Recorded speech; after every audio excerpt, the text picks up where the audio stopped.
The magic നോവലിലേക്ക് സ്വാഗതം. Mafia part 5. ഓർക്കാപ്പുറത്ത് ഒരടി കിട്ടിയതുപോലെയായി Alexander. അയാൾ ബഷീറിനെ നോക്കി. അവനും അവരെ കണ്ടു കഴിഞ്ഞു. കോപം കൊണ്ട് അയാൾ വിറച്ചു. അവളുടെ കരണം അടിച്ചു പൊളിക്കാനായി അലക്സ് മുന്നോട്ട് കുതിച്ചു. ബഷീർ അയാളെ ബലമായി പിടിച്ചു നിർത്തി. അരുത് അലക്സേ, നീ ഇവിടെ വെച്ചൊരു സീനുണ്ടാക്കിയാൽ എല്ലാവർക്കും മാനക്കേടാവും. ബഷീർ ശബ്ദം താഴ്ത്തി പറഞ്ഞു. ബഷീറെ, നീ എന്താണ് ഈ പറയുന്നത്? എനിക്കിത് താങ്ങാൻ കഴിയുന്നില്ല. എൻ്റെ പെങ്ങളെ ഞാൻ ഇങ്ങനെയൊന്നും അല്ല കരുതിയത്. ക്ഷോഭം കൊണ്ട് അലക്സിന്റെ ശബ്ദം മുറിഞ്ഞു. സഹോദരിമാരുണ്ടെങ്കിൽ നമ്മൾ ചിലപ്പോൾ ഇങ്ങനെയുള്ള സന്ദർഭങ്ങളെ നേരിടേണ്ടി വരും, ബഷീർ ഉപദേശിച്ചു. നീ ഒരു പ്രശ്നമുണ്ടാക്കിയാൽ പാർക്കിലുള്ള ആളുകൾ കൂടും. അറിയാത്തവരൊക്കെ അറിയും. റൂബിക്കത് വലിയ നാണക്കേടാവും. അവളൊരു പെൺകുട്ടിയാണെന്നുള്ള ഓർമ്മ വേണം. ആ വിചാരം അവൾക്കുണ്ടോടാ? അവൾ കാണിച്ചത് കണ്ടില്ലേ? ഇതിനാണോ അവൾ ഓഫീസിലേക്ക് പോകുന്നത്? അലക്സിന്റെ വിറയൽ മാറിയില്ല. ബഷീർ ശാന്തനായി ചോദിച്ചു. അയാൾ ആരാ? നിനക്കറിയാമോ? അവൻ ഫെറിയാണ്, ഫെർണാണ്ടസ്. അവന്റെ ഓഫീസിലാണ് അവൾ ജോലി ചെയ്യുന്നത്, അലക്സ് പറഞ്ഞു. റൂബിയുടെ ചിരി വീണ്ടും കേട്ടു. അവർ കൈകോർത്ത് പിടിച്ച് മരച്ചുവട്ടിൽ നിൽക്കുകയാണ്. അയാളല്ലേ നിന്നെ ഹോസ്പിറ്റലിൽ വന്ന് കാണുകയും പണം തന്ന് സഹായിക്കുകയും ചെയ്തത്? ബഷീർ പറഞ്ഞു. അതെ. അപമാനം കൊണ്ട് അലക്സ് അന്ധനായിപ്പോയി. എന്നോട് സ്നേഹം കാണിച്ചതിന് പിന്നിൽ ഇങ്ങനെയൊരു മുതലെടുപ്പുണ്ടാവുമെന്ന് ഞാൻ കരുതിയില്ല. അവരിങ്ങോട്ട് വരുന്നുണ്ട്, നിന്നെ കാണണ്ട. വാ, നമുക്ക് അങ്ങോട്ട് മാറി നിൽക്കാം. ബഷീർ അലക്സിനെ ബലമായി പിടിച്ചുകൊണ്ട് പോയി ഒരു ബെഞ്ചിലിരുത്തി.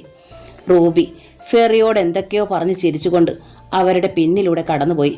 ബഷീർ അയാളെ ശാന്തനാക്കി. റൂബിയും ഫെറിയും ഗേറ്റ് കടന്നുപോയി. ബഷീർ പറഞ്ഞു. അലക്സ്, റൂബിയോട് ശാന്തമായി സംസാരിക്കേ. പെട്ടെന്ന് അപകടത്തിലൊന്നും ചെന്ന് വീഴാൻ റൂബി കൊച്ചുകുട്ടിയൊന്നും അല്ലല്ലോ. അന്ന് വൈകുന്നേരം അലക്സ് വീട്ടിൽ ചെന്ന് റൂബിയോട് സംസാരിച്ചു. ചേട്ടൻ കരുതുന്ന പോലെ ഒരു ബന്ധവുമില്ല ഞാനും ഫെറിയും തമ്മിൽ, റൂബി പറഞ്ഞു. ചോദിച്ചത് അവൾക്ക് ഇഷ്ടപ്പെട്ടില്ലെന്ന് തോന്നി. റൂബി, അവൻ നിന്നെ സഹായിക്കുന്നത് പോലെ അഭിനയിക്കുകയാണ് നിന്റെ സ്നേഹം പിടിച്ചെടുക്കാൻ. റൂബി അയാളെ നോക്കി. ചേട്ടൻ്റെ ചികിത്സയ്ക്കും മറ്റുമായി 20,000 രൂപയോളമാ ഫെറി തന്നത്. അത് അഭിനയമായിരുന്നോ? അയാൾ തന്ന പണമില്ലായിരുന്നെങ്കിൽ ചേട്ടൻ ഇങ്ങനെ എഴുന്നേറ്റ് നടക്കില്ലായിരുന്നു. റൂബിയുടെ ശബ്ദം ഉയർന്നു. ഹോസ്പിറ്റലിലെ ബില്ലുകൾ അടച്ചത് പപ്പ സമ്പാദിച്ചു വെച്ച സ്വത്തെടുത്താണെന്നാണോ കരുതിയത്? അലക്സ് വിളറിപ്പോയി. വാതിലിനപ്പുറത്ത് നിന്ന് ലൗലിയും മിനിയും കേൾക്കുന്നുണ്ട്. മറഞ്ഞു നിൽക്കുന്ന അവരുടെ നിഴൽ അയാൾക്ക് കാണാം.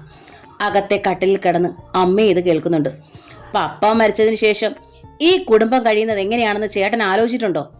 പെങ്ങന്മാർ എന്തെടുക്കുന്നെന്നോ എന്ത് കഴിക്കുന്നെന്നോ ആലോചിച്ചിട്ടുണ്ടോ? തളർന്നു കിടക്കുന്ന അമ്മയ്ക്ക് എങ്ങനെ ചികിത്സയും മരുന്നും കിട്ടുന്നെന്ന് ആലോചിച്ചിട്ടുണ്ടോ?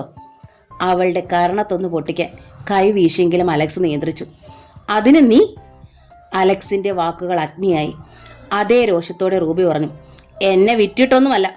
ഫെറി എന്നെ സ്നേഹിക്കുന്നു, ഞാൻ അയാളെ. ഞങ്ങൾ ഒന്നിച്ച് ജീവിക്കും. എടി, നിനക്കറിയില്ലേ ലോകം? നീ വെറും കുട്ടിയാ. എന്തായാലും ചേട്ടനേക്കാൾ ലോകം എന്താണെന്ന് എനിക്കറിയാം. എന്നെ ഉപദേശിക്കണ്ട. സഹോദരന്റെ അധികാരം മാത്രം പോരാ, കുടുംബം നടത്തുകയും വേണം, റൂബി പറഞ്ഞപ്പോൾ അലക്സ് ഉരുകിപ്പോയി. എടി, അമ്മയുടെ ദുർബലമായ ശബ്ദം. മകളോടുള്ള ശ്വാസനയുടെ എല്ലാ ശക്തി അതിലുണ്ടായിരുന്നു. റൂബി മുറിയിൽ നിന്ന് ഇറങ്ങിപ്പോയി.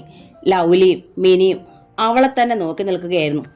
എന്നാലും റൂബി ചേട്ടനോട് അങ്ങനെയൊന്നും പറയാൻ പാടില്ലായിരുന്നു, ലൗലി അവളോട് പറഞ്ഞു. അത് ശരിയാണെന്ന് തോന്നുന്നുണ്ടോ? നീ നിന്റെ പാട് നോക്കടി. റൂബി ദേഷ്യപ്പെട്ട് വരാന്തയിൽ നിന്ന് അകത്തേക്ക് പോയി. ലൗലി മിനിയെ നോക്കി. ചേച്ചി ഇങ്ങനെയൊന്നും അല്ലല്ലോ ഞങ്ങളോട് പെരുമാറിയിരുന്നത്, മിനി പറഞ്ഞു. ഇനി ചിലപ്പോൾ നമുക്കും ഭക്ഷണം തന്നതിൻ്റെ കണക്ക് ചോദിക്കുമായിരിക്കും.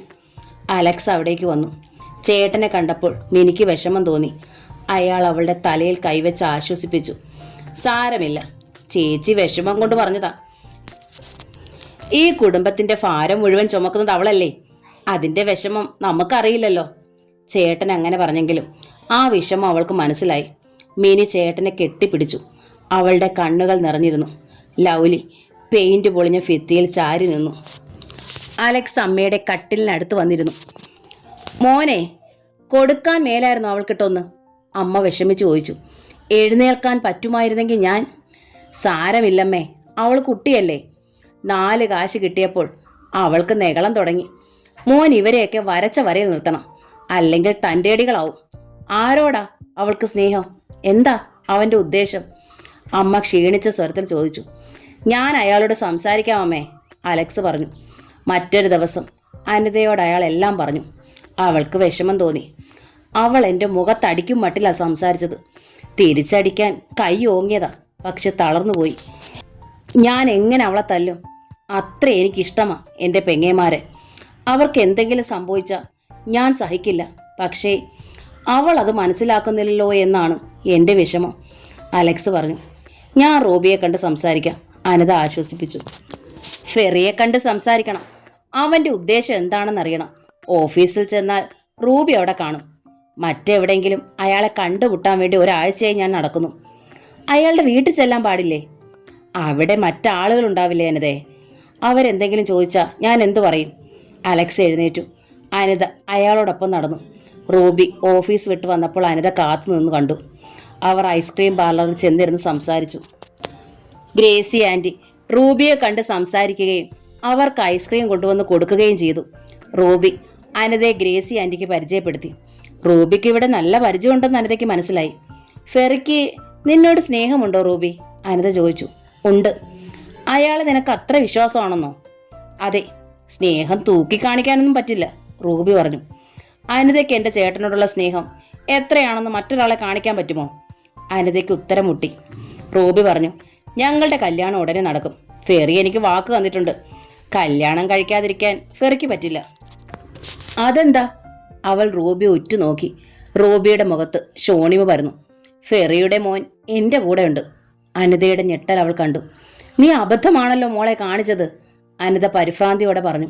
റൂബിയുടെ മുഖത്ത് പുഞ്ചിരി വിടർന്നു. എനിക്ക് പേടിക്കാനൊന്നുമില്ല.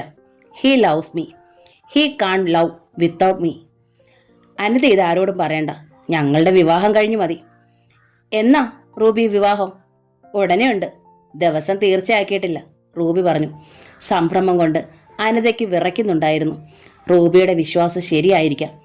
എങ്ങനെ അവൾക്ക് ഇത്രയും ധൈര്യം കിട്ടി? അലക്സിനോട് ഈ വിവരം എങ്ങനെ പറയും? അതായിരുന്നു തിരിച്ചു പോരുമ്പോൾ അനിതയുടെ വിചാരം. ധാരാളം സ്ത്രീ പുരുഷന്മാർ ബീച്ചിലെത്തിയിട്ടുണ്ട്. ഫെറി ഒരാളോട് സംസാരിച്ചു കൊണ്ട് നിൽക്കുന്നത് അയാൾ കണ്ടു. അയാളെ തനിച്ച് കിട്ടാൻ വേണ്ടി അലക്സ് തീരത്തേക്ക് ചെന്ന് കാത്തുനിന്നു. അലക്സിന് ഉത്കണ്ഠയുണ്ടായിരുന്നു. സുഹൃത്തിനോട് യാത്ര പറഞ്ഞ് ഫെറി കാറിനടുത്തേക്ക് നടന്നപ്പോൾ അലക്സ് പിന്നാലെ ചെന്ന് വിളിച്ചു. അയാൾ തിരിഞ്ഞു നിന്നു. അലക്സിനെ കണ്ട് സന്തോഷത്തോടെ ചോദിച്ചു. Are you okay now? Yes. Alex അയാളുടെ അടുത്തെത്തി. കാലിന് അല്പം വേദനയുണ്ട്, സാരമില്ല. ഞാൻ ഫെറിയെ കാത്തു നിൽക്കുകയായിരുന്നു. എന്തിനാ? പണം വല്ലതും വേണോ? അതല്ല. അലക്സിന് സങ്കോചമുണ്ടായി. എന്താ പറയൂ. റൂബി ഒരു കാര്യം പറഞ്ഞു. നിങ്ങൾ രണ്ടുപേരെയും പല സ്ഥലത്തും വെച്ച് ഒന്നിച്ചു കണ്ടതിനെ തുടർന്ന് ചോദിച്ചപ്പോഴാണ് അവൾ പറഞ്ഞത്. ഫെറി ചിരിച്ചു. She is smart, brilliant girl. നിങ്ങൾ തമ്മിൽ സ്നേഹമാണെന്ന് റൂബി പറഞ്ഞു. വിവാഹം കഴിച്ച് ജീവിക്കാനാണെങ്കിൽ നിങ്ങളുടെ കൂടെ ഞാനും ഉണ്ടാവും. I love her mister Alex. നിങ്ങൾ തെറ്റിദ്ധരിക്കണ്ട. അങ്ങനെ കേൾക്കാനാണ് അയാൾ ആഗ്രഹിച്ചത്. പക്ഷേ ഫെറിയുടെ ഭാവം മാറുന്നത് കണ്ടപ്പോൾ അലക്സിന്റെ ഉള്ളു കാളി. നീ എന്താടാ പറഞ്ഞത്? ദാരിദ്ര്യം പറഞ്ഞ് പുറകെ കൂടിയപ്പോൾ സഹായിച്ചതിന് അവളെ കെട്ടണമെന്നോ? പെങ്ങളെ ഇരയിട്ട് എന്നെ പിടിക്കണമെന്നാണോ നീ കരുതിയത്? ഫെറിയുടെ അലർച്ച അലക്സിന്റെ ശിരസിനുള്ളിൽ സ്ഫോടനമുണ്ടാക്കി. ഫെറി പോടാ. അവൾ എൻ്റെ കൂടെ വന്നതിന് കണക്ക് തീർത്ത് പണം കൊടുത്തിട്ടുണ്ട്. ഒരു കടവും ബാക്കിയില്ല. ചോദിച്ചു നോക്ക് അവളോട്. അപ്പോൾ മോഹിപ്പിച്ച് ചതിക്കുകയായിരുന്നു അല്ലേ? നിന്നെ ഞാൻ വെറുതെ വിടില്ല. അലക്സ് കോപം കൊണ്ട് വിറച്ചു. ഫെറിയുടെ കോളറിനുള്ളിൽ പിടിച്ചു. ഫെറി കൈ തട്ടിക്കളഞ്ഞു. ശക്തിയായി തള്ളി മാറ്റി. അലക്സ് ഊക്കനൊരു തൊഴി കൊടുത്തു. പൊട്ടിയ കാലിലൊരു മിന്നൽ. അലക്സ് മണലിലേക്ക് വീണു. ഇനിയും നിന്റെ കാല് ചവിട്ടി ഓടിക്കാൻ എനിക്കറിയാം. പക്ഷേ ഇത്തവണ വിട്ടേക്കുന്നു. എനിക്ക് ധാരാളം ഗേൾ ഫ്രണ്ട്സ് ഉണ്ട്, നിന്റെ പെങ്ങളേക്കാൾ സുന്ദരികൾ. അവരെയൊക്കെ കെട്ടാൻ പറ്റുമോ? നീ വേറെ ആളെ നോക്ക്, റാസ്കൽ. ഫെറി കാറിനടുത്തേക്ക് ചെന്നു. അപ്പോൾ കാറിൻ്റെ സൈഡ് ഗ്ലാസ് താണു. സ്പെക്സ് നെറ്റിയിലേക്ക് വെച്ച ലിപ്സ്റ്റിക് ഇട്ട ഒരു യുവതിയുടെ മുഖം. Hello ferry, what's the problem? Nothing darling. Who is that man? A bloody beggar. Leave it. Let's go, അവൾ പറഞ്ഞു. ഫെറി കാറിൽ കയറി. ആ കാർ പോയത് തൻ്റെ നെഞ്ചിലൂടെയാണെന്ന് അലക്സിന് തോന്നി. കണ്ണുകൾ ഇരുണ്ടുപോയി. നേരെ വീട്ടിലെത്തിയ അലക്സ് റൂബിയുടെ മുറിയിലേക്ക് കയറിയതും അവളുടെ കരണ താഞ്ഞൊരടി കൊടുത്തു. അവൾ കറങ്ങി താഴെ വീണു. നിന്റെ മറ്റവൻ പറഞ്ഞത് എന്താണെന്ന് അറിയാമോടി? നിന്നെ പൊറപ്പിച്ചതിനവൻ കണക്ക് തീർത്ത് കാശ് തന്നിട്ടുണ്ടെന്ന്. കൊല്ലും ഞാൻ നിന്നെ, അവനെയും. അയാൾ നിന്ന് വിറയ്ക്കുകയായിരുന്നു. റൂബി മുറിയിൽ നിന്ന് പുറത്തിറങ്ങിയില്ല. ആരും അത്താഴം കഴിച്ചില്ല. നീല വെളിച്ചമുള്ള മുറിയിൽ പുലിത്തോൽ വിരിച്ച സോഫയിലിരിക്കുകയായിരുന്നു മാമച്ചൻ. ഫെറി അയാളെ നോക്കി. സർപ്പസുന്ദരിയെപ്പോലെ നീണ്ടു മെലിഞ്ഞൊരു യുവതി. അവൾക്ക് മദ്യം വിളമ്പി. താനൊന്നും പേടിക്കണ്ട, മസ്താനേക്കാൾ വലുതാണോ റൂബി? മാമച്ചൻ ചോദിച്ചു. She is pregnant. എൻ്റെ മകൻ അവളുടെ വയറ്റിലുണ്ടെന്നാണ് അവളുടെ അവകാശവാദം, ഫെറി പറഞ്ഞു. അഞ്ജലിയെപ്പോലല്ല റൂബി. മാമച്ചൻ ഉച്ചത്തിൽ ചിരിച്ചു. ലോകം തന്നെ കലക്കുന്നു, പിന്നെയാണോടോ ഗർഭം? നിന്റെ ഒരു മകൻ മരിക്കുമെന്ന വിഷമം വേണ്ട, നമുക്ക് എത്ര വേണേലും ഉണ്ടാക്കാം. ഈ അപകടം പിടിച്ച മക്കൾ വേണ്ട. ഫെറി അയാളുടെ മുഖത്ത് നോക്കിയിരുന്നു. എനിക്കൊരു ഉദ്ദേശവും ഇല്ലെന്ന് നീ കരുതിയോ? അവളുടെ കാര്യം നാളെ ഞാൻ ഏറ്റു. മാമച്ചൻ മദ്യം മുത്തി കുടിച്ചുകൊണ്ട് ഗ്ലാസ്സിലൂടെ അവനെ നോക്കി. പിറ്റേന്ന് രാവിലെ റൂബി ഒരുങ്ങി ഓഫീസിലേക്ക് പോയി. വൈകിട്ട് ലൗലിയും മിനിയും ചേച്ചിയെ കാത്തിരുന്നു. ഉത്കണ്ഠാകുലരായി. അമ്മ ആരോടും മിണ്ടിയില്ല. അലക്സും രാവിലെ എങ്ങോട്ടോ പോയതാണ്. സന്ധ്യയായി. 8 മണി. റൂബി ചേച്ചി വന്നില്ലല്ലോ. ഗേറ്റിലേക്ക് നോക്കി മിനി ലൗലിയോട് പറഞ്ഞു. 9 മണി. ലൗലിക്കും പരിഭ്രാന്തിയായി. 10 മണി. റൂബി വന്നില്ല. വല്ലാത്ത മാനസിക സംഘർഷത്തോടെയാണ് അലക്സ് വീട്ടിലേക്ക് ചെന്നത്. റൂബിയെ നേരിടാൻ അയാൾക്കൊരു വിഷമം തോന്നി. നുള്ളിപ്പോലും നോവിക്കരുത് എന്ന് ആഗ്രഹിച്ചിരുന്ന അവളെ താൻ തല്ലി. അവൾ എത്രമാത്രം വേദനിച്ചിരിക്കും. പപ്പയുടെ സ്ഥാനത്ത് നിന്ന് അവളെ സംരക്ഷിക്കേണ്ട താൻ. റൂബി ഉറങ്ങിക്കഴിഞ്ഞ് ചെല്ലാമെന്ന് കരുതിയാണ് അലക്സ് അത്രയും താമസിച്ചത്. രാത്രി 10:30 കഴിഞ്ഞിരുന്നു. ഗേറ്റിൽ നിന്ന് അയാൾ അകത്തേക്ക് നോക്കി. വരാന്തയിൽ ആരുമില്ല. അലക്സ് ഗേറ്റ് തുറന്നു. അതിൻ്റെ ശബ്ദം കേട്ട് ലൗലിയും മിനിയും ഓടി വരാന്തയിലെത്തി. പിടിക്കപ്പെട്ട കുറ്റവാളിയെപ്പോലെ അയാൾ നിന്നു. പിന്നെ മുൻപോട്ട് നടന്നു. വെളിച്ചത്തേക്ക് ചെന്നപ്പോൾ മിനിയും ലൗലി ഓടി വന്നു. അവരുടെ പരിഭ്രാന്തി അയാളിലേക്കും പടർന്നു. ചേട്ടാ! മിനിയുടെ ശബ്ദം പേടിച്ചരണ്ട പോലെയായിരുന്നു. പെട്ടെന്ന് അയാൾ ചോദിച്ചു. എന്താ മോളെ, അമ്മയ്ക്ക് എന്തെങ്കിലും? അലക്സ് പെട്ടെന്ന് ചോദിച്ചു. ചേട്ടാ, റൂബി ചേച്ചി ഇതുവരെ വന്നില്ല. അവൾ കരയുകയായിരുന്നു. അലക്സിൻ്റെ ഉള്ളിൽ ഒരു ആന്തലുണ്ടായി. അവൾ എപ്പോഴാ പോയത്? രാവിലെ ഓഫീസിൽ പോയതാ. ലൗലിയും അയാളുടെ അടുത്തേക്ക് വന്നു. എനിക്ക് പേടിയാകുന്നു ചേട്ടാ. ചേച്ചി ഓഫീസിൽ ചെന്ന് ഫെർണാണ്ടസുമായി വഴക്കുണ്ടാക്കി കാണും. അയാൾ പണവും സ്വാധീനവും ഉള്ളവനല്ലേ ചേട്ടാ. ചേച്ചി എന്തോ തീരുമാനിച്ചുറച്ച മട്ടിലാ പോയത്. അവൾ നിങ്ങളോട് എന്തെങ്കിലും പറഞ്ഞോ? അലക്സ് ചോദിച്ചു. ഇല്ല, പക്ഷേ ചേട്ടൻ ഇന്നലെ ഫെർണാണ്ടസിനെ കുറിച്ച് പറഞ്ഞതും തല്ലിയതുമെല്ലാം അവൾക്കൊരു ഷോക്കായിരുന്നു, ലൗലി പറഞ്ഞു. രാത്രിയിൽ ഏങ്ങലടിച്ച് കരയുന്നത് കേട്ടു. അയാൾ ചതിയനാണെങ്കിൽ ഇനിയും അയാളോടൊരു ബന്ധം വേണ്ടെന്ന് ഞാൻ ഉപദേശിച്ചു. പറ്റില്ലെങ്കിൽ അയാളുടെ ജോലി ഉപേക്ഷിച്ച് പോരാനും പറഞ്ഞു. അപ്പോൾ റൂബി പറയുക. എന്തു പറഞ്ഞു? അലക്സിന് ഉത്കണ്ഠയായി. ചേച്ചി അയാളെ കൊല്ലുമെന്ന്. എന്നിട്ട് നീ എന്തുകൊണ്ടാണ് എന്നോട് പറയാതിരുന്നത്? അതിന് ഞാൻ അറിഞ്ഞോ ഇങ്ങനെ ഉണ്ടാകുമെന്ന്? അപ്പോഴത്തെ ദേഷ്യത്തിന് പറഞ്ഞതാണെന്നല്ലേ കരുതിയത്, ലൗലി പറഞ്ഞു. മിനി കരയുകയായിരുന്നു. റൂബി എവിടെ പോയി അന്വേഷിക്കും? അയാൾ വീട്ടിലേക്ക് ചെന്നു. അമ്മയുടെ അടുത്തേക്ക് ചെന്നപ്പോൾ അമ്മ അയാളെ തന്നെ നോക്കി കിടക്കുകയായിരുന്നു. നീ ഇതുവരെ എവിടെ ആയിരുന്നു മോനെ? അമ്മ തളർന്ന ശബ്ദത്തിൽ ചോദിച്ചു. അമ്മയുടെ ഉത്കണ്ഠയും പരിഭ്രാന്തിയും ആ ശബ്ദത്തിലുണ്ടായിരുന്നു. റൂബി പോകുന്നതിന് മുമ്പ് അമ്മയോട് വല്ലതും പറഞ്ഞായിരുന്നോ? അലക്സ് അമ്മയുടെ അടുത്ത് ചെന്നിരുന്നു. ഇല്ല, എൻ്റെ കൈ പിടിച്ച് വിഷമത്തോടെ കരഞ്ഞു. പിന്നെ ഒന്നും മിണ്ടാതെ പോയി. അവള് വല്ല കടുങ്കൈ ചെയ്തോടാ മോനെ. മരിക്കുന്നതിന് മുമ്പ് ഞാൻ എന്തൊക്കെ കാണണേ എൻ്റെ മാതാവേ. അമ്മ കരയാൻ തുടങ്ങി. എൻ്റെ മോൾ എവിടെയാണെന്ന് നോക്കടാ. അവള് വലിയ അഭിമാനിയാ. എന്തെങ്കിലും അപമാനം ഉണ്ടായാൽ പിന്നെ അവൾ സഹിക്കില്ല. തോൽവി സമ്മതിച്ച് അവൾ ഈ വീട്ടിലേക്ക് വരില്ല. നീ അവളെ കൂട്ടിക്കൊണ്ടു വാ, അല്ലെങ്കിൽ ഞാൻ ചങ്ക് പൊട്ടി മരിക്കും. അമ്മ കിതയ്ക്കാൻ തുടങ്ങി. ഞാൻ അവളെ അന്വേഷിക്കാം അമ്മേ. ഇത്രയും രാത്രി വരെ ഒരു പെൺകുട്ടി മഹാനഗരത്തിൽ പെട്ടുപോയാൽ തിരിച്ചു കിട്ടുമോടാ? എൻ്റെ മക്കളെ നോക്കാൻ കൂടി നിനക്കാവില്ലേ? അമ്മ തന്നെയാണ് കുറ്റപ്പെടുത്തുന്നതെന്ന് അയാൾക്ക് തോന്നി. അമ്മയുടെ വിഷമം കൊണ്ടായിരിക്കാം. അലക്സ് എഴുന്നേറ്റ് വരാന്തയിലേക്ക് ചെന്നു. 9 മണിയായപ്പോൾ ഞാൻ അപ്പുറത്തെ വക്കീലിന്റെ വീട്ടിൽ ചെന്ന് ചേച്ചിയുടെ ഓഫീസിലേക്ക് ഫോൺ ചെയ്തു ചേട്ടാ, ലൗലി പറഞ്ഞു. എന്നിട്ട് അവരെന്ത് പറഞ്ഞു? ഫോൺ ആരും എടുത്തില്ല. പോലീസിൽ കംപ്ലൈന്റ് ചെയ്യാൻ വക്കീലിന്റെ ഭാര്യ കനക ചേച്ചി പറഞ്ഞു. വക്കീൽ അപ്പോൾ വന്നില്ലായിരുന്നു. നിങ്ങൾ പേടിക്കേണ്ട, ഞാൻ അന്വേഷിക്കാം. അലക്സ് റോഡിലേക്ക് ഇറങ്ങി. അയാൾ ഒരു ഓട്ടോറിക്ഷയിൽ ഈസ്റ്റ് ഓഷ്യൻ സീ ഫുഡ്സിലേക്ക് ചെന്നു. ആ കൂറ്റൻ കെട്ടിടം നിശബ്ദതയിൽ ആണ്ട് കിടക്കുകയാണ്. ഗേറ്റിൽ വാച്ചറുടെ ക്യാബിൻ. ഗേറ്റിൽ തട്ടിയപ്പോൾ വാച്ചർ ഇറങ്ങി വന്നു. കാക്കി യൂണിഫോമും മങ്കി തൊപ്പിയും ധരിച്ച അയാൾ കവർച്ച ചെയ്യാൻ വന്നവനെ പോലെ അലക്സിനെ നോക്കി. ആരാ? ഇവിടെ ജോലി ചെയ്യുന്ന റൂബിയുടെ സഹോദരനാണ്. എന്തു വേണം? റൂബി വീട്ടിൽ വന്നില്ല. ഇവിടെ ആരുമില്ല, എല്ലാരും 5:30 പോയി. റൂബി ഇവിടെ വന്നായിരുന്നോ? വന്നു, വൈകിട്ട് പോയി കാണും, ഞാൻ കണ്ടില്ല. ഫെർണാണ്ടസ് ഇവിടെ ഉണ്ടായിരുന്നോ? സാറും പോയി. കൂടെ ആരാ ഉണ്ടായിരുന്നത്? ആരുമില്ലായിരുന്നു. അയാളോട് എന്തോ ചോദിക്കേണ്ടതെന്നറിയാതെ അലക്സ് നിന്നു. കൂറ്റൻ മതിൽക്കെട്ടിനുള്ളിലെ ഓഫീസിലേക്ക് നോക്കി അയാൾ ചോദിച്ചു, ഇവിടെ വേറെ ആരുമില്ലേ? ഇല്ല, വാച്ചർ ക്യാബിനിലേക്ക് പോയി. 2 കാറുകൾ അകത്ത് കിടക്കുന്നത് അയാൾ കണ്ടു. അലക്സ് വിയർത്തുപോയി. ഇനി എവിടെ അന്വേഷിക്കും? അയാൾ ഫെർണാണ്ടസിന്റെ വീട്ടിലേക്ക് തിരിച്ചു. ആ വീട്ടിൽ പോയിട്ടില്ലായിരുന്നെങ്കിലും അയാൾ കണ്ടിട്ടുണ്ടായിരുന്നു. കൂറ്റൻ ഗേറ്റിന് മുന്നിൽ ഓട്ടോറിക്ഷ നിന്നു. അയാൾ ഗേറ്റിൽ തട്ടിയപ്പോൾ ഇടിമുഴക്കം പോലൊരു കുര. കൂറ്റൻ ഒരു നായ പാഞ്ഞു വന്ന് ഗേറ്റിലേക്ക് ചാടി. അലക്സ് പിന്നോട്ട് മാറിയില്ലായിരുന്നെങ്കിൽ അഴികൾക്കിടയിലൂടെ അത് മാന്തി പറിക്കുമായിരുന്നു. 2 കാലുകളിൽ ഉയർന്ന് ഗേറ്റിൽ പിടിച്ചു നിന്ന് നായ കുരച്ചുകൊണ്ടിരുന്നു.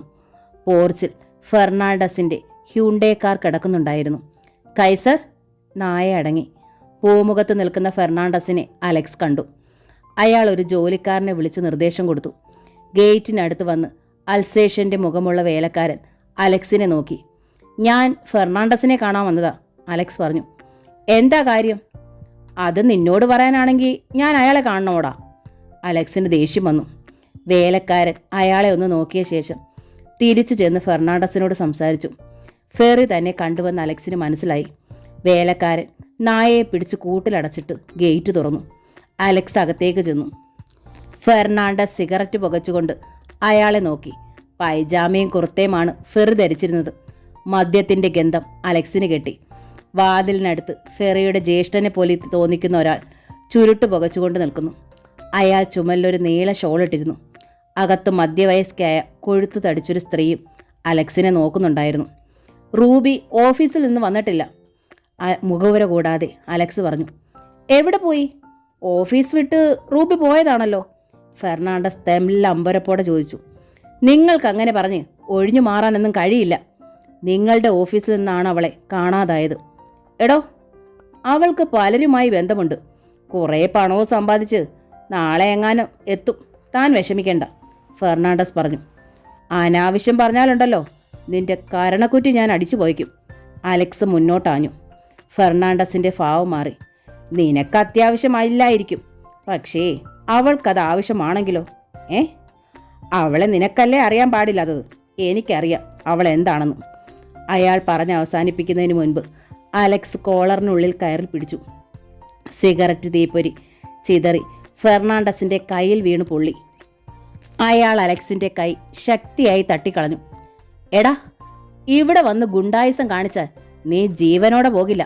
ബീച്ചിലെ സംഭവം മറന്നോ നീ? ഫെർണാണ്ടസ് മുരണ്ടു. എന്താ കാര്യം? വാതിൽക്കൽ ചുരുട്ട് പിടിച്ചു നിന്നിരുന്ന മനുഷ്യൻ അവിടേക്ക് വന്നു. ഇവന്റെ പെങ്ങള് നമ്മുടെ ഓഫീസിലെ ജോലിക്കാരിയാ. അവളെ കണ്ടില്ലെന്ന്. ആ വേശി എവിടെ പോയെന്ന് ഞാനെങ്ങനെ അറിയും? അലക്സിനത് ചങ്കിൽ കൊണ്ടു. അയാൾ ഫെർണാണ്ടസിന്റെ കരണ തടിച്ചു.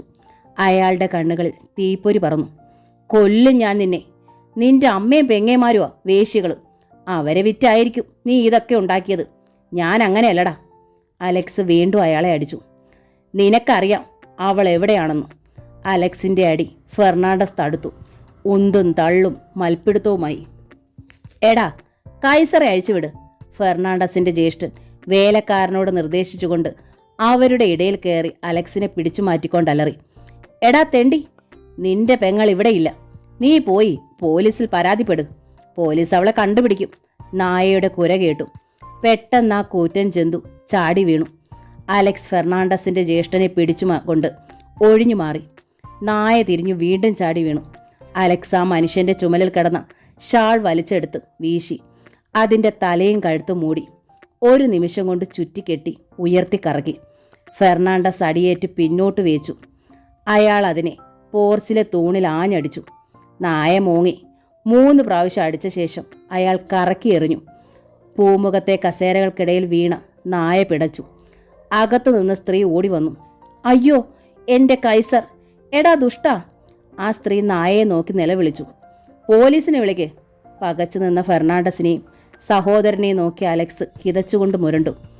എൻ്റെ പെങ്ങൾക്ക് എന്തെങ്കിലും സംഭവിച്ചാൽ ഇതിനേക്കാൾ കഷ്ടമായിരിക്കും നിന്റെ അവസ്ഥ.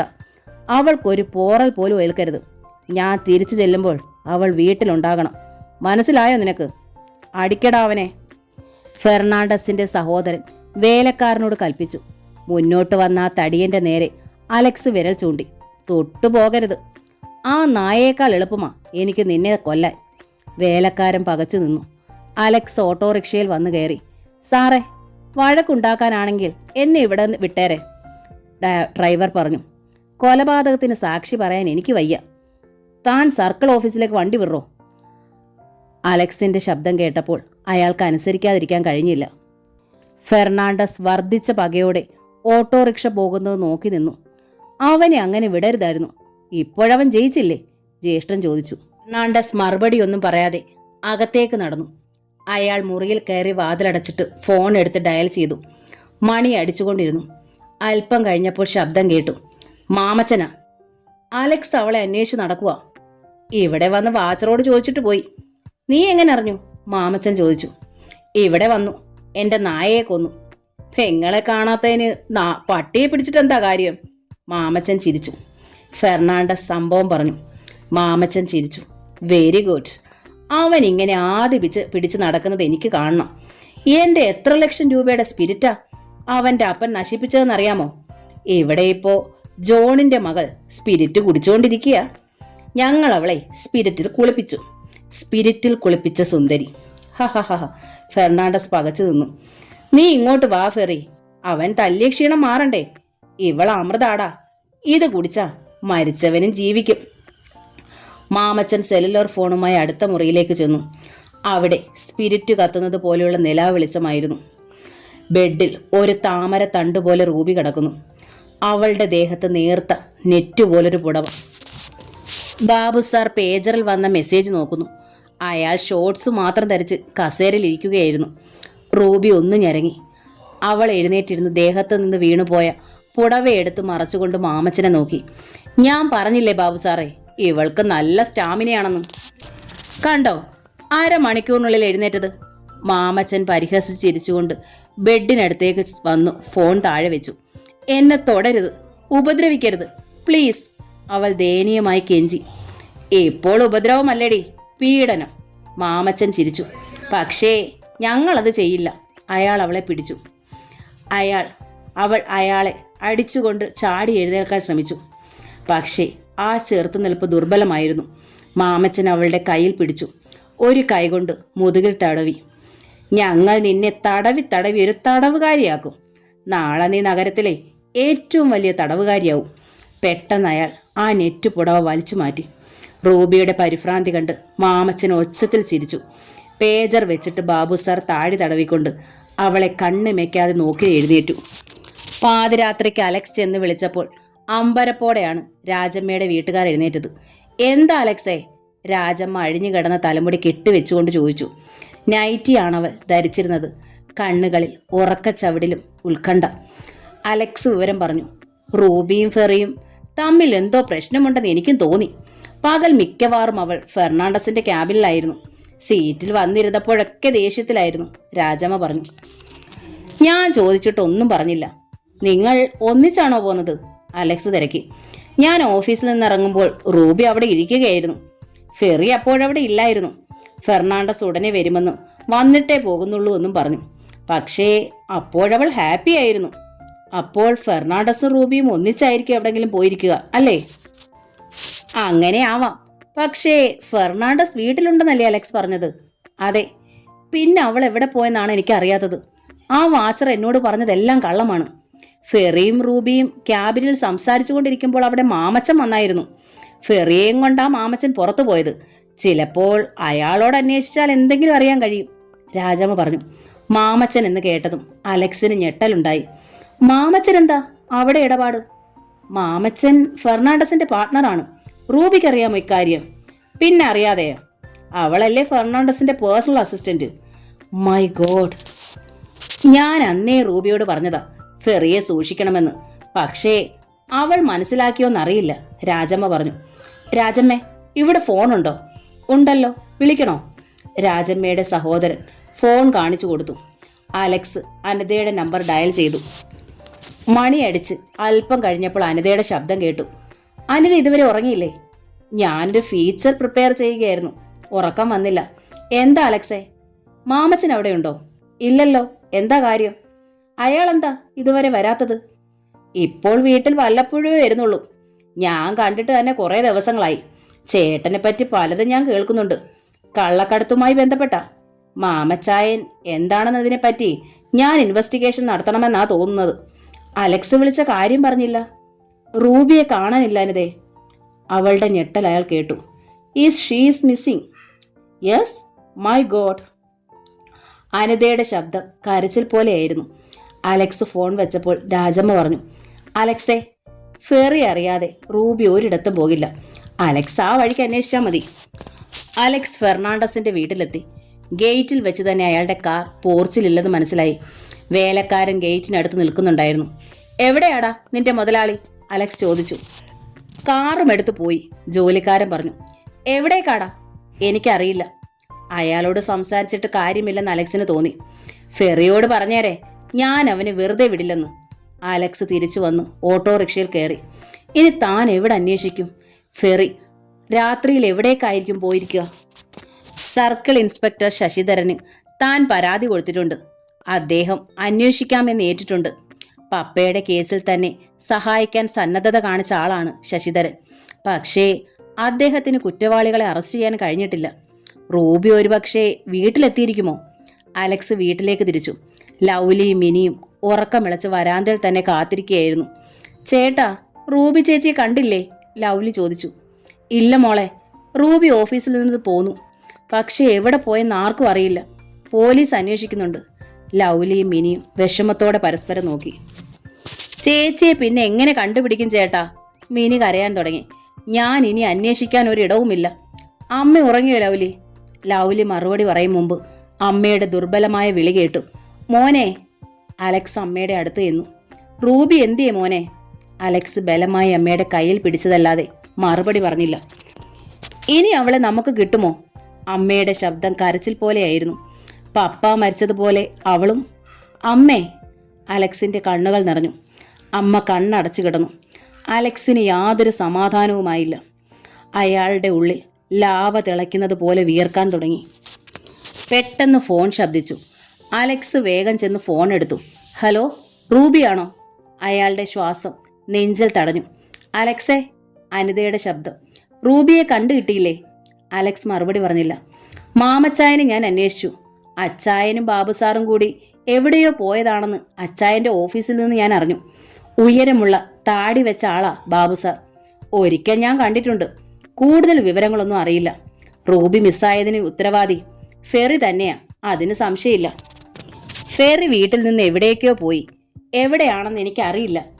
അയാൾ പോയത് റൂബി ഉള്ളിടത്തായിരിക്കും. അയാളെ കണ്ടുപിടിച്ചാൽ മതി. അനിതേ, ഫെറി എവിടാണെന്ന് എനിക്കറിയില്ല. പിന്നെ ഞാൻ എങ്ങനെ അന്വേഷിക്കും? എനിക്ക് തോന്നുന്നത് എന്തായാലും പറയൂ അനിതേ. റൂബിക്കും ഫെർണാണ്ടസിനും ഗ്രേസ് ഐസ്ക്രീം പാർലറുമായി ബന്ധമുണ്ട്. ഐസ്ക്രീം ബിസിനസ്സുകളെക്കാൾ ഉപരി അവിടുത്തെ ഗ്രേസി എന്ന സ്ത്രീക്ക് എന്തൊക്കെയോ ബിസിനസ്സുകളുണ്ട്. റൂബി ഗ്രേസി ആന്റിയുടെ കൂട്ടുകാരിയാണ്. ഒരുപക്ഷേ റൂബി അവരോട് എന്തെങ്കിലും അഡ്വൈസ് തേടിയിട്ടുണ്ടെങ്കിൽ അലക്സിന് എന്തെങ്കിലും വിവരം കിട്ടാതിരിക്കില്ല. ഇപ്പോൾ രാത്രി 2 മണിയായി. ഈ സമയത്ത് അവിടെ ആരെങ്കിലും കാണുമോ അനിതേ? അതെനിക്കറിയില്ല. ഞാനൊരു സാധ്യത പറഞ്ഞതാണ്. ഒരു നിമിഷം നേരത്തെ റൂബിയെ കണ്ടുപിടിക്കാൻ കഴിഞ്ഞാൽ, അനിത പറഞ്ഞു. അലക്സ് ഫോൺ വെച്ചു. അയാൾ ഗ്രേസ് ഐസ്ക്രീം പാർലറിന് മുന്നിലെത്തുമ്പോൾ അതിശൈത്യമുള്ള കാറ്റ് വീശുന്നുണ്ടായിരുന്നു. ലോദറിനെ പോലെ തടിയനായ വാച്ചർ കസേരയിലിരുന്ന് മയങ്ങുന്നത് അയാൾ കണ്ടു. പാർലറിനരികിലെ മുറികളിലെ വെളിച്ചം വെന്റിലേഷനിലൂടെ കാണാം. ഹോട്ടൽ ഓഷ്യാനിക്കിന്റെ പിൻവശമാണത്.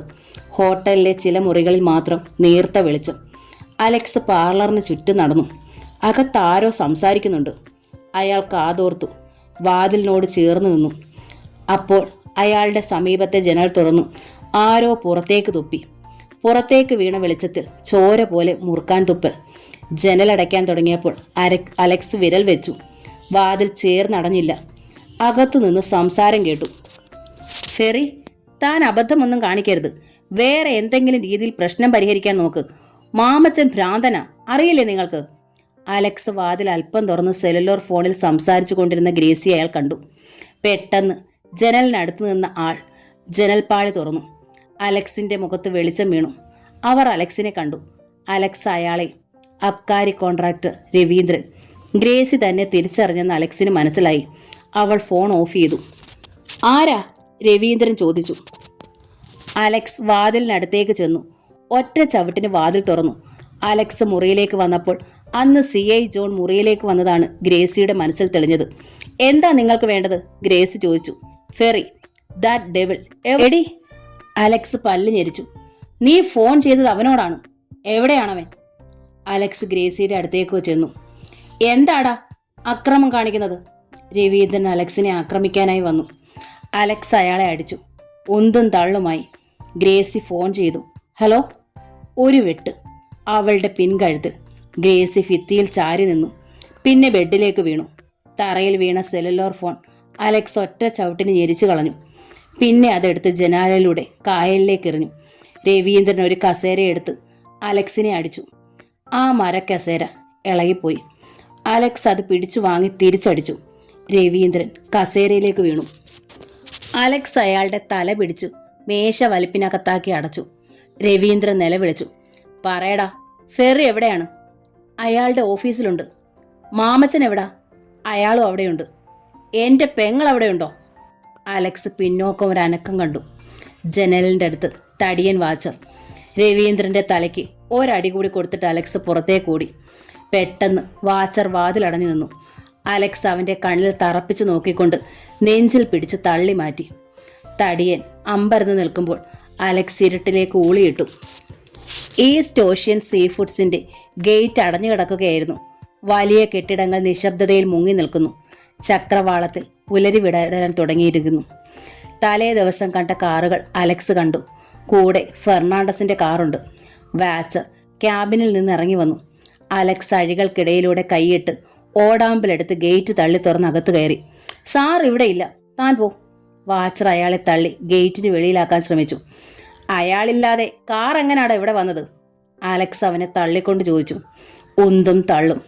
എൻ്റെ പെങ്ങൾ എവിടാണെന്ന് നിനക്കറിയില്ല അല്ലേടാ? കഴുത്തിന് പിടിച്ച് തള്ളാൻ ശ്രമിച്ച വാച്ചറെ അലക്സ് തല്ലി. രക്ഷിക്കണേ. ഒരു നില. അലക്സ് ഞെട്ടി ശബ്ദം കേട്ടിടത്തേക്ക് നോക്കി. ഓഫീസ് കെട്ടിടത്തിന്റെ മുകളിലത്തെ നിലയിലെ ജനലിന്റെ അടുത്ത് ഒരു ചുവന്ന മുഖം. ഗേറ്റിലെ നിയോൺ വെളിച്ചത്തിൽ അലക്സ് കണ്ടു. ചേട്ടാ. ഹൃദയം കുത്തി വലിക്കുന്നത് പോലുള്ളൊരു നിലവിളി. വലിച്ചെറിയപ്പെട്ടതുപോലെ റൂബി മറഞ്ഞു. ജനലടഞ്ഞു.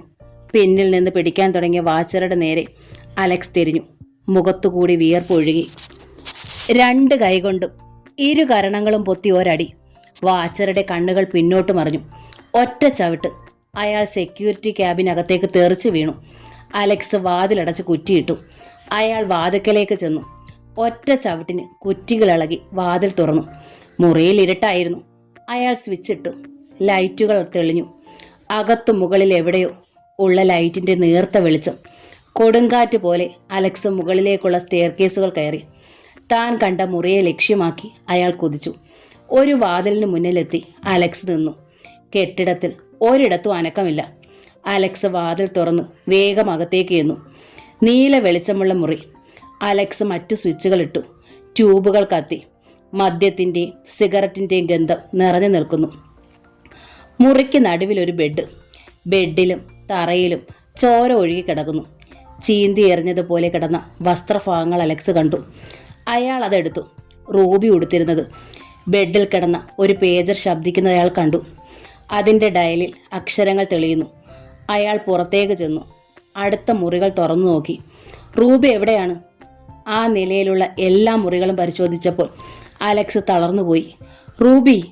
അയാൾ അലറി. അതൊരു ഗർജനമായി ഇരുട്ടിൽ പ്രതിധ്വനിച്ചു. What did you say? CI ശശിധരന്റെ മുഖം ചുവന്നു. അയാൾ കസേരയിൽ നിന്ന് എഴുന്നേറ്റു. അപ്പോൾ CIയുടെ ക്യാബിനിലെത്തിയ SI സണ്ണി തീക്ഷ്ണമായൊരു നോട്ടം അലക്സിന് നേരെ അയച്ചു. യെസ്, ആ കൊലയാളികൾ പണം തന്ന് നിങ്ങളെ സ്വാധീനിച്ചിരിക്കുന്നു. റൂബിയെ കാണാതായിട്ട് 14 ദിവസം കഴിഞ്ഞിരിക്കുന്നു. 2 വീക്സ്. ഓരോ ദിവസവും ഞാൻ കാത്തിരിക്കുന്നത് അവളുടെ ശവമെങ്കിലും ഏതെങ്കിലും കടൽത്തീരത്ത് അടിയുമെന്ന് കരുതിയാണ്. ഇതുവരെ അത് കണ്ടു കിട്ടിയിട്ടില്ല. കുറ്റവാളികളെ ഞാൻ ചൂണ്ടിക്കാണിച്ചിട്ടും നിങ്ങൾ അവരെ അറസ്റ്റ് ചെയ്തില്ല. നീ ചൂണ്ടിക്കാണിച്ചവരെ അറസ്റ്റ് ചെയ്യാനിരിക്കുന്നവരാണോ ഞങ്ങൾ? അവരൊക്കെ മാന്യമായി ജീവിക്കുന്നവരാണ്. We want evidence. താൻ പറഞ്ഞിടത്ത് ഞങ്ങൾ വന്നില്ലേ? ആ മുറിയിൽ ചോരയും റൂബിയുടെ വസ്ത്രങ്ങളും ഉണ്ടെന്നല്ലേ താൻ പറഞ്ഞത്? പക്ഷേ ഞങ്ങൾ വന്നപ്പോൾ അവിടെ ഒരു ഒന്നുമില്ലായിരുന്നല്ലോ. താനും കണ്ടതല്ലേ, ആ ബെഡ്ഷീറ്റിൽ ഒരു ചുളുക്കം പോലും ഇല്ലായിരുന്നു.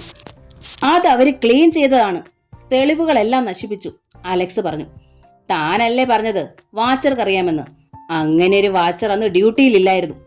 CI ശശിധരൻ അയാളുടെ കണ്ണുകളിൽ നിന്ന് നോട്ടമെടുത്തില്ല. വാച്ചറെ അവർ മാറ്റി. ഞാൻ കണ്ട വാച്ചർ അല്ലത്. അവന്റെ പേര് മുത്തു എന്നാണ്. താൻ പറയുന്ന കള്ളക്കഥകളെല്ലാം ഞങ്ങൾ വിശ്വസിക്കണോ? CIയുടെ ശബ്ദമുയർന്നു. വിശ്വസിക്കേണ്ട. സത്യം കണ്ടുപിടിക്കണം. എനിക്ക് നീതി വേണം. എന്റെ പെങ്ങളെ കാണാനില്ലാത്തതിന് നിങ്ങൾ എന്ത് സമാധാനം പറയും? അതും ഞാൻ കെട്ടിച്ചമച്ചതാണോ? അവൾ ആരുടെയെങ്കിലും കൂടെ ഓടിപ്പോയി കാണും. ഷട്ടപ്പ്, അലക്സ് അലറി. ഞാൻ നിയമം കയ്യിലെടുക്കും. നിങ്ങൾക്കപ്പോൾ പശ്ചാത്തപിക്കേണ്ടി വരും ഇൻസ്പെക്ടർ. അണ്ടർഗ്രൗണ്ട് മാഫിയ വലിച്ചെറിയുന്ന എല്ലിന് കഷ്ണങ്ങൾ കടിച്ചുകൊണ്ടിരിക്കുന്ന നിങ്ങൾക്കൊന്നും യോജിച്ചതല്ല ഈ യൂണിഫോം. പന്ന കഴിവേറി. CI ശശിധരൻ ചീത്ത വിളിച്ചുകൊണ്ട് അലക്സിന്റെ നേരെ കൈവീശി. അലക്സ് അത് തടുത്തു. കയ്യിൽ പിടിച്ചു നിർത്തിയിട്ട് അയാൾ പറഞ്ഞു. തുടരുതന്നെ. അഗ്നിപർവ്വതം പോലെ പുകഞ്ഞിരിക്കുക ഞാൻ. മേലുകീഴ് നോക്കില്ല, കാച്ചിക്കളയും. നിങ്ങളുടെ ഭാര്യയോ പെങ്ങളോ ആണ് മിസ്സായതെങ്കിൽ നിങ്ങളിന്ന് പറയുമായിരുന്നോ? CIയുടെ നേരെ കൈ ചൂണ്ടി അലക്സ് പുറത്തു കടന്നു. ഓഫീസിന് വെളിയിൽ ബഷീർ കാത്തു നിൽക്കുന്നുണ്ടായിരുന്നു. അലക്സ് ബഷീറിനെയും കൂട്ടി വീട്ടിലേക്ക് ചെന്നു. വരാന്തയിൽ ലൗലി ഇരിക്കുന്നത് കണ്ട് അലക്സ് ചോദിച്ചു. നീ ഇന്ന് പഠിക്കാൻ പോയില്ലേ? ഗ്രാഫിക്സ് പഠിക്കുന്ന എല്ലാവരും ഫീസ് അടച്ചു. ഞാൻ കഴിഞ്ഞ മാസത്തേത് പോലും അടച്ചില്ല.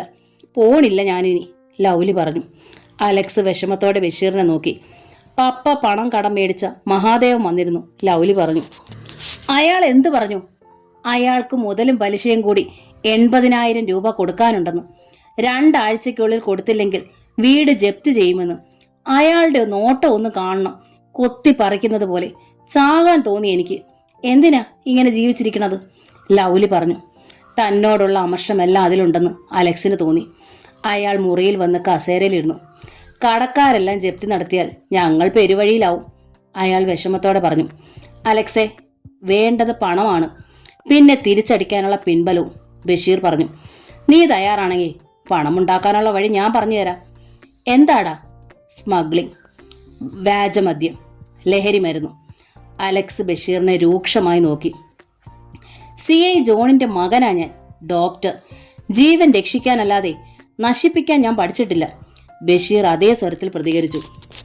എന്നിട്ട് താൻ CIയോട് ദേഷ്യപ്പെട്ടതോ? ഒറ്റയടിക്ക് നായയെ കൊന്നതോ? നിന്നെ ചതിച്ചവരെ നീ വെറുതെ വിടുമോ? അത് അഹിംസയാണോ? എടാ അലക്സേ, മുള്ളിനെ മുള്ളുകൊണ്ടെടുക്കണം. അലക്സ് ബഷീറിനെ മിഴിച്ചു നോക്കി. ബഷീർ പറഞ്ഞു. നിന്റെ കയ്യിൽ പണവും സ്വാധീനവും ഉണ്ടെങ്കിൽ നീതിയും നിയമവും ഒക്കെ നിന്റെ കൂടെ വരും. അല്ലെങ്കിൽ നീ പെരുവഴിയിലാകും. ഞാൻ ഇവിടെ ഒരു ക്ലിനിക് തുടങ്ങും. എനിക്കും കിട്ടും കുറേ പ്രാക്ടീസൊക്കെ. രോഗികളെ സ്നേഹിക്കുന്ന ഒരു ഡോക്ടർ എങ്ങനെയായിരിക്കുമെന്ന് ഞാൻ ലോകത്തെ കാണിച്ചു കൊടുക്കും, അലക്സ് പറഞ്ഞു.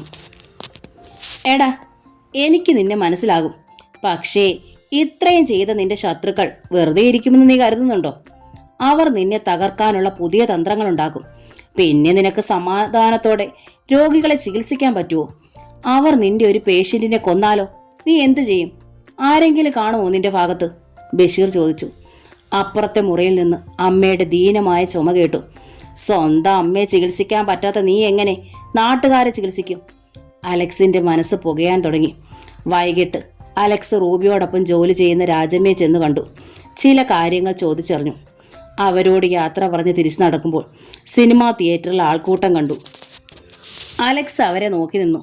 പെട്ടെന്നൊരാൾ തന്നെ തിരിഞ്ഞു നോക്കിയിട്ട് ആൾക്കൂട്ടത്തിലേക്ക് കയറുന്നത് അയാളുടെ ദൃഷ്ടിയിൽപ്പെട്ടു. അലക്സ് അവനെ സൂക്ഷിച്ചു നോക്കി. ഫെർണാണ്ടസിന്റെ കമ്പനിയിലെ വാച്ചർ മുത്തു. അവൻ തന്നെ കണ്ട് ഒളിച്ചതാണ്. അലക്സ് അവന്റെ പിന്നാലെ ചെന്നു. അവൻ തിയേറ്ററിനകത്തേക്ക് കയറുന്നതും തിരിഞ്ഞ് താൻ നിന്ന സ്ഥലത്തേക്ക് നോക്കിയിട്ട് ബാത്റൂമിലേക്ക് കയറുന്നതും അലക്സ് ശ്രദ്ധിച്ചു. അലക്സ് റൂമിലേക്ക് ചെന്നു. ആരുമില്ല. അയാൾ വാതിലിന്റെ കുറ്റിയിട്ടു. ഇടുങ്ങിയ ലാട്രിന്റെ വാതിൽ തുറന്നപ്പോൾ പകച്ചു നിൽക്കുന്ന മുത്തുവിനെ കണ്ടു. നിലവിളിക്കാൻ ശ്രമിച്ച അവന്റെ മുഖം അടച്ച് ഒരടി കൊടുത്തു. കൊല്ലും നിന്നെ ഞാൻ. അലക്സ് അവന്റെ മുടിയിൽ പിടിച്ച് മുഖം ക്ലോസറ്റിലേക്ക് അമർത്തി. അയ്യോ, ഞാനല്ല, ഞാനൊന്നും ചെയ്തില്ല. അയ്യോ ചോര. ക്ലോസറ്റിൽ ചോര വാർന്നു വീണപ്പോൾ അലക്സ് അവന്റെ തല ഉയർത്തി. അവന്റെ കവിളുകളിൽ ചതഞ്ഞ് ചോര തിണർത്തു. മൂക്ക് ചതഞ്ഞ് ചോര ഒഴുകുന്നു. സത്യം പറ, റൂബി എന്ത് ചെയ്തു? അല്ലെങ്കിൽ ഞാൻ നിന്റെ തല ഇടിച്ചുടയ്ക്കും. ഞാൻ പറയാം. മാമച്ചനും താടിയുള്ള ആളും ഫെർണാണ്ടസും കൂടിയാ റൂബി ഉപദ്രവിച്ചത്. രാത്രി മുഴുവൻ അവരവിടെ ഉണ്ടായിരുന്നു. നിങ്ങൾ അവിടെ വന്നപ്പോൾ അവർ റൂബിയെ ചുമന്ന് കാറിലിട്ടുകൊണ്ട് പോയി. എന്നെ അവിടെ നിന്ന് മാറ്റി.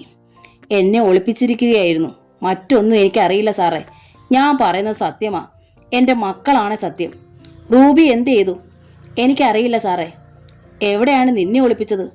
ഒരു ചാരായ ഗോഡൌണില്ല. ഇതെല്ലാം ഇങ്ങനെ തന്നെ പോലീസിനോട് പറയാമോ? പറയാം സാറേ, എന്നെ കൊല്ലല്ലേ. എന്നാൽ മുഖം തുടങ്ങി. മുത്തു പാൻറ്റിൻ്റെ പോക്കറ്റിൽ നിന്ന് ടവലെടുത്ത് ചോര തുടച്ചു. അപ്പോഴയാൾ വേദന കൊണ്ട് വിറയ്ക്കുകയായിരുന്നു. അലക്സ് അവനെ പിടിച്ചുകൊണ്ട് വാതിൽ തുറന്നു. മുത്തു നേരിട്ട് പറയുമ്പോൾ CI ശശിധരന് വിശ്വാസമാകും. അവർ ആൾക്കൂട്ടത്തിലൂടെ നടന്നു. മുത്തു മുഖം കുനിച്ചാണ് നടന്നത്. പലരും അവനെ ശ്രദ്ധിക്കാൻ തുടങ്ങി. പെട്ടെന്ന് മുത്തു അലക്സിനെ ആൾക്കൂട്ടത്തിലേക്ക് തള്ളിയിട്ടു. അലക്സ് വീണുപോയി. അയാൾ എഴുന്നേറ്റ് വന്നപ്പോഴേക്കും മുത്തു ഗേറ്റ് കടന്ന് രക്ഷപ്പെട്ടു കഴിഞ്ഞിരുന്നു. അയാൾക്കുണ്ടായ നിരാശയ്ക്ക് അതിരില്ലായിരുന്നു.